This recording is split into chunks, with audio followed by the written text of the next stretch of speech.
السلام علیکم ورحمۃ اللہ وبرکاتہ۔ اعوذ باللہ من الشیطان الرجیم، بسم اللہ الرحمن الرحیم۔ واتل علیہم نبأ نوح اذ قال لقومه یا قوم ان کان کبر علیکم مقامی وتذکیری بآیات اللہ فعلی اللہ توکلت فاجمعوا امرکم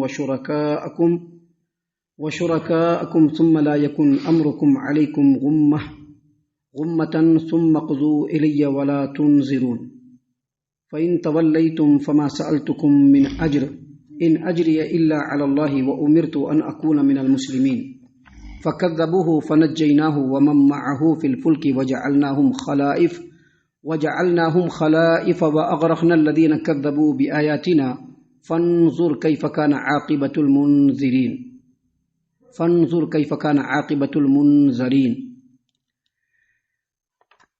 محترم سامعین کرام، سورہ یونس سورہ نمبر 10 اور اسی سورت سے آیت نمبر 71, 72, 73 یعنی 71, 72, 73 یہ تین آیتیں آپ کے سامنے تلاوت کی گئی۔ سامعین کرام، ان تین آیتوں کو بیان کرنے کا مقصد اور مطلب یہ ہے کہ ان تین آیتوں میں اللہ تبارک و تعالیٰ نے مختصراً سیدنا نوح علیہ السلام اور ان کی قوم کا تذکرہ فرمایا۔ تذکرہ فرمانے کا مقصد اور مطلب یہ ہے کہ اللہ کے رسول صلی اللہ علیہ وسلم بھی اپنے قوم کے لوگوں میں ہی رسول بنا کر کے بھیجے گئے تھے، اور جس طرح سے نوح علیہ السلام نے اپنی قوم کے لوگوں کو دعوت و تبلیغ کیا، وہ لوگ اپنے دیوی دیوتاؤں کی مورت بنا کر کے ان کی پوجا کیا کرتے تھے، ان کو ایک اللہ کی دعوت دی۔ ویسے ہی نبی صلی اللہ علیہ وسلم نے بھی اپنی قوم کے لوگوں کو، کیونکہ وہ بھی اپنے اولیاء اللہ اور دیوی دیوتاؤں کی مورت بنا کر کے ان کو پوجتے تھے، اللہ کے رسول صلی اللہ علیہ وسلم نے ان کو بھی توحید کی دعوت دی۔ اور جس طرح سے نوح علیہ السلام کی قوم نے ان کی نصیحت کو برا مانا اور اپنے رسول کے خلاف سازشیں کی، ویسے ہی نبی اکرم صلی اللہ علیہ وسلم کی قوم نے بھی اللہ کے رسول صلی اللہ علیہ وسلم کی دعوت سے ناگواری کا اظہار کیا، اور آپ صلی اللہ علیہ وسلم کے خلاف ان لوگوں نے بھی محاذ کھول دیا۔ سامعین کرام، ان آیتوں میں اسی بات کو بیان کیا گیا ہے۔ دیکھیے، اللہ تبارک و تعالیٰ نے اپنے نبی صلوات اللہ علیہ وسلم ان کے بارے میں اللہ تبارک و تعالیٰ نے ان کو حکم دیتے ہوئے، ان کو مخاطب کرتے ہوئے فرمایا اللہ تبارک و تعالیٰ نے وَاتْلُ عَلَيْهِمْ نَبَأَ نُوحٍ، اے محمد صلی اللہ علیہ وسلم اپنی قوم کے سامنے بیان کیجئے نوح علیہ السلام کا قصہ، کہ کیسے ان کی قوم کو انہوں نے دعوت دیا، قوم کے لوگوں نے ان کی دعوت کو جھٹلایا، ان کے خلاف سازشیں کی، تو اللہ تبارک و تعالیٰ نے پوری قوم کو ملیا میٹ کر دیا، سبھی کو پانی میں طوفان میں غرقاب کر دیا، اور نوح علیہ السلام اور ان کے اوپر ایمان لانے والے جو لوگ تھے اللہ تبارک و تعالیٰ نے ان کو بچا لیا۔ اللہ تبارک و تعالیٰ نے فرمایا وَاتْلُ عَلَيْهِمْ نَبَأَ نُوحٍ، اے محمد صلی اللہ علیہ وسلم اپنے قوم کے سامنے نوح علیہ السلام کا قصہ بیان کیجئے۔ اذ قال لقومه یا قوم، جب انہوں نے اپنی قوم سے کہا کہ اے میری قوم کے لوگوں، ان کان کبر علیکم مقامی وتذکیری بآیات اللہ، میں تمہارے سامنے اللہ کے احکام کے ذریعے سے تم کو نصیحت کرتا ہوں، تمہارے درمیان رہتا ہوں، تم کو کہتا ہوں کہ میں نبی ہوں، اور تم لوگوں کو شرک و کفر سے بچا کر کے توحید پر لانا چاہتا ہوں، اللہ کی آیتوں کو پڑھ کر کے تمہارے سامنے سناتا ہوں، اللہ کے احکام کے ذریعے سے تمہاری نصیحت کرتا ہوں، تو میرا رہنا اور میرا نصیحت کرنا اگر تم کو ناگوار گزرتا ہے۔ ابھی لوگوں کو اللہ کا حکم بتائیے تو بہت سارے لوگ ری ایکٹ کرتے ہیں، رانگ ہو جاتے ہیں، کہتے ہیں کہ کیسے تم نے بیان کر دیا، کیسے تم نے کہہ دیا۔ تو ویسے ہی نوح علیہ السلام نے کہا کہ اے میری قوم کے لوگوں، اگر میں اللہ کی آیتوں کے ذریعے سے تمہاری نصیحت کرتا ہوں اور تمہارے درمیان رہ رہا ہوں، تو یہ بات اگر تم کو ناگوار گزرتی ہے فَعَلَى اللَّهِ تَوَكَّلْتُ، تو میں اپنے رب پر توکل کرتا ہوں۔ میں اپنے رب پر توکل کرتا ہوں، کیا مطلب یہ کہ ایک داعی کا کام یہ ہوتا ہے کہ چاہے کیسے بھی حالات رہیں، حق بات لوگوں کے سامنے آپ کو اللہ تبارک و تعالیٰ کی آیتوں کی روشنی میں، نبی کے فرمان کی روشنی میں بیان کر دینا ہے۔ داعی کا یہ کام ہوتا ہے، وہ حالات سے نہیں ڈر سکتا ہے، لوگوں کے کہنے پر وہ رک نہیں سکتا ہے۔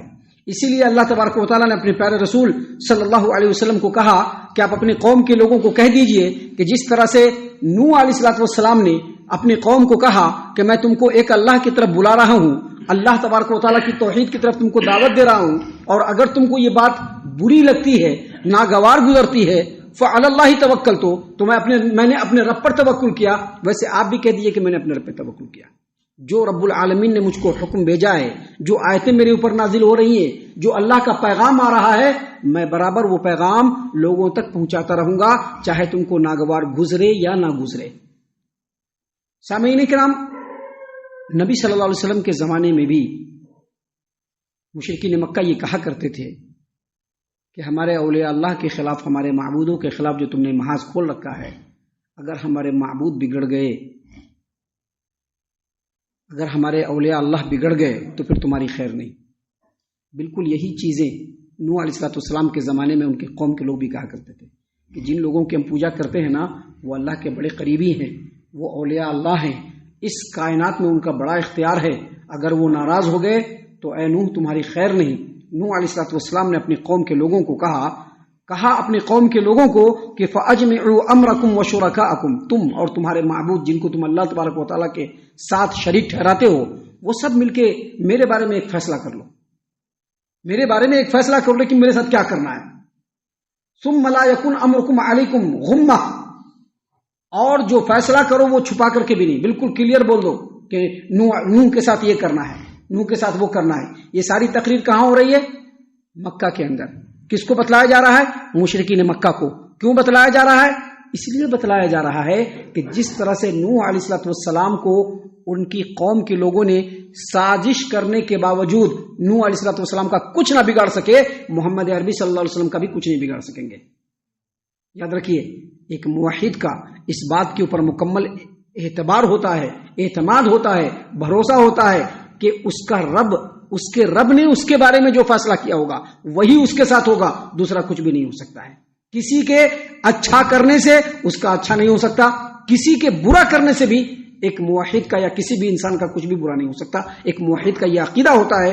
اسی چیز کو نوح علیہ السلام نے یہاں پر کہا کہ اپنے تم اور تمہارے شرکا جن کو تم اللہ کے علاوہ پکارتے ہو سب سے مدد طلب کر لو، میرے بارے میں ایک فیصلہ کر لو۔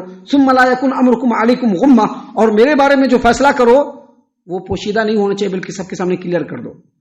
ثم قضوا الی، اور جو فیصلہ کرو وہ میرے بارے میں کرنے کی کمپلیٹ کوشش کر لو۔ ثم ولا تنظرون، اور مجھ کو مہلت مت دو، جو میرے ساتھ کرنا ہے کر لو، لیکن میں اللہ تبارک و تعالیٰ کی دعوت کو لوگوں تک پہنچانے سے بالکل رکنے والا نہیں۔ سامعین کرام، اگلی آیت کریمہ میں سیدنا نوح علیہ السلام کا ذکر کرتے ہوئے اللہ نے فرمایا کہ نوح علیہ السلام نے فرمایا کہ فَإِن تَوَلَّيْتُمْ فَمَا سَأَلْتُكُم مِّنْ أَجْرٍ، میں مکمل نصیحت کر رہا ہوں، لگاتار اللہ کی آیتوں کو تمہارے سامنے پڑھ پڑھ کر کے سنا رہا ہوں، اللہ کے احکام کے ذریعے سے تمہاری نصیحت کر رہا ہوں، لیکن ان تمام نصیحتوں کے باوجود اگر تم نے منہ موڑا، تم نے ہماری بات نہیں مانی، تو جان لو میں نے تم سے کبھی اس چیز کے اوپر اجر نہیں مانگا، اجرت نہیں مانگا۔ کیا مطلب اس کا؟ مطلب اس کا کہ نبی صلی اللہ علیہ وسلم کے بارے میں بھی مشرکین مکہ کا یہ خیال تھا کہ یہ جو اللہ کی دعوت دے رہا ہے لوگوں کے سامنے، اس کا مقصد اور مطلب یہ ہے کہ اس کو خوب ڈھیر سارا مال و دولت مل جائے، تو ہم لوگ محمد کو مال و دولت دینے کے لیے تیار ہیں۔ ویسے ہی نوح علیہ السلام نے بھی کہا کہ تم یہ مت سمجھنا کہ میں تمہارے سامنے جو اللہ کی دعوت دے رہا ہوں، تم یہ تہمت میرے اوپر مت لگانا کہ میں یہ ساری چیز مال و دولت کے لیے کر رہا ہوں، مال و دولت کے لیے نہیں کر رہا ہوں، بلکہ ان اجری الا علی اللہ، میں جو کر رہا ہوں اس کا اجر کہاں ہے؟ اللہ تبارک و تعالیٰ کے پاس ہے۔ اور وَأُمِرْتُ أَنْ أَكُونَ مِنَ الْمُسْلِمِينَ، اور مجھ کو یہ حکم دیا گیا ہے کہ میں مسلمان بن کر رہوں۔ کون کہہ رہے ہیں؟ نوح علیہ السلام۔ اس آیت کریمہ سے مفسرین نے کہا ہے کہ جتنے بھی انبیاء اس روئے زمین پر گزرے ہیں، جتنے بھی انبیاء اس روئے زمین پر گزرے ہیں، ان کا دین اسلام رہا ہے۔ اگرچہ ان کی شریعتیں الگ الگ رہی ہیں، احکام الگ الگ رہے ہیں، لیکن اصل دین، اصول دین کون رہا ہے؟ اسلام رہا ہے۔ تمام نبیوں کا، آدم علیہ السلام سے لے کر کے پیارے رسول صلی اللہ علیہ وسلم تک جتنے بھی انبیاء اس روئے زمین پر آئے ہیں، ان تمام کا دین کون رہا ہے؟ مسلمان، اسلام رہا ہے۔ سب کے سب مسلمان رہے ہیں۔ اللہ تبارک و تعالیٰ نے قرآن کریم میں سورۃ المائدہ آیت نمبر 48 میں فرمایا وَلِكُلِّ أُمَّةٍ جَعَلْنَا مِنْكُمْ شِرْعَةً وَمِنْهَاجًا، تم میں سے جتنے بھی امتیں گزری ہیں سب کے طریقے الگ الگ رہے ہیں، منہاج الگ الگ رہے، احکام الگ الگ رہے، لیکن سارے کے سارے کون رہے؟ مسلمان ہی رہے. سب کا دین اسلام ہی رہا ہے. سب کی شریعت الگ الگ رہی ہے لیکن اسلام دین اسلام رہا ہے. سامعین اکرام، اگلی آیت کریمہ میں اللہ تبارک و تعالیٰ نے فرمایا کہ تمام تر نصیحتوں کے باوجود، ہر طرح سے سمجھانے کے باوجود، جب نوح علیہ السلام کی قوم نے نہیں سمجھا، فَكَذَّبُوهُ، وہ لوگ جھٹلاتے رہے، فَنَجَّيْنَاهُ وَمَن مَّعَهُ فِي الْفُلْكِ، تو اللہ تبارک و تعالیٰ نے نوح علیہ السلام کو اور جو ان پر ایمان لانے والے ہیں ان کو کشتی میں سوار کر کے بچا لیا. اور وَجَعَلْنَاهُمْ خَلَائِفَ، اور ان لوگوں کو ہی جانشین بنایا بعد میں. وَأَغْرَقْنَا الَّذِينَ كَذَّبُوا بِآيَاتِنَا، اور جن لوگوں نے نوح علیہ السلام کے نبوت کو جھٹلایا، رسالت کو جھٹلایا، ان کے حکموں کو جھٹلایا، ان کے دین کو جھٹلایا، ان تمام کو اللہ تبارک و تعالیٰ نے غرقاب کر دیا. اللہ تبارک و تعالیٰ نے فرمایا فَانظُرْ كَيْفَ كَانَ عَاقِبَةُ الْمُنذَرِينَ، دیکھو جن لوگوں کو ڈرایا گیا تھا ان کا کیا حال ہوا. مطلب اس آیت کریمہ کا یہ ہے کہ اللہ تبارک و تعالیٰ نے نوح علیہ السلام کو اور ان پر ایمان لانے والوں کو بچا لیا، باقی لوگوں کو غرقاب کر دیا، اور یہی لوگ بعد میں چل کر کے ان کے جانشین بنے، یعنی سب کے سب ڈوب گئے تھے، صرف نوح اور نوح پر ایمان لانے والے. حتیٰ کہ نوح علیہ السلام کا ایک بیٹا بھی غرقاب ہوا کیونکہ اس نے ایمان کو قبول نہیں کیا تھا. باقی 3 بیٹے بچے تھے، ان سے پوری کی پوری نسل چلی، اسی لیے نوح علیہ السلام کو آدم ثانی کہا جاتا ہے. لیکن یہاں پر اس آیت کریمہ سے بتلانے کا مقصد یہ ہے کہ اے مکہ والو، جس طرح سے نوح علیہ السلام نے اپنی قوم کو سمجھایا اور انہوں نے نوح کو جھٹلایا، تو اللہ تبارک و تعالیٰ نے ان کو عذاب میں گرفتار کر کے ان کو غرقاب کیا، ان کو نیست و نابود کیا. کہیں ایسا نہ ہو کہ تم لوگوں کا بھی وہی حال ہو جائے. محترم سامعین کرام، محمد عربی صلی اللہ علیہ وسلم کا زمانہ بہت دور جا چکا ہے. ان کے زمانے میں مکہ کے اندر جو مشرکین تھے، آج ان کا بھی نام و نشان مٹ چکا ہے. آج ہم ہیں اور ہمارے زمانے کے لوگ ہیں، اگر ان لوگوں نے اللہ کے رسول صلی اللہ علیہ وسلم کے پیغام کو نہیں سمجھا اور اس کے مطابق عمل نہیں کیا تو ہم لوگوں کا بھی نام و نشان مٹنے میں زیادہ دیر لگنے والا نہیں. ہم اللہ تبارک و تعالیٰ سے دعا کرتے ہیں کہ اللہ تعالیٰ ہم تمام کو ان تمام باتوں کے اوپر خوب غور و فکر اور تدبر کرنے کے ساتھ ساتھ ان باتوں کے اوپر عمل کرنے کی بھی توفیق عنایت فرمائے. آمین. اللہ تعالیٰ ہم تمام کو صحیح معنوں میں پکا سچا مومن مسلمان بنائے، اللہ اور اس کے رسول صلی اللہ علیہ وسلم کی اطاعت و فرما برداری کرنے والا بنائے، صحابہ کرام رضی اللہ عنہم کے طریقے پر چلنے والا بنائے، جنت الفردوس میں جگہ عطا فرمائے.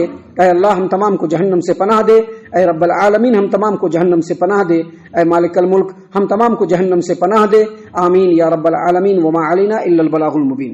تبارك الذي نزل الفرقان على عبده ليكون للعالمين نذيرا.